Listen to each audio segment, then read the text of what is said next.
Hvad er det nu, jeg skal her til morgen? Skal jeg pakke taske?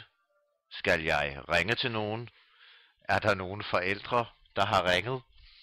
Har jeg møder? Nej, hvad er det nu? Har jeg blækregninger, som skal rettes? Eller var det en skolehjemsamtale? Et forældremøde?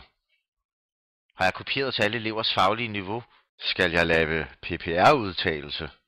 En underretning? Eller endnu værre, en paragraf 50? Nej! Endnu værre! Jeg er lockoutet!